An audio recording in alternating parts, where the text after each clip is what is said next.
Ang panawagan ni Apostol San Pablo kay Timoteo at sa ating lahat, gampanan natin ito ng tapat at mabuti.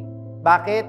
Kapag ginawa mo ng mabuti ang lahat ng gawaing iyan, hindi mo na mamalayan, ikaw na pala ang answered prayer sa buhay ng iba.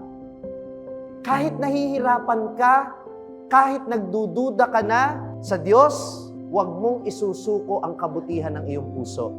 Maging mabuting ama ka pa rin, maging mabuting magulang ka pa rin, maging mabuting anak ka pa rin, maging mabuting empleyado ka pa rin. Tayong mga Pilipino, kahit may mga nagtataksil sa atin, maging mabuting mamamayan pa rin tayo. Dahil hindi matatapos ang korupsyon kung tayo din mismo ay kurakot.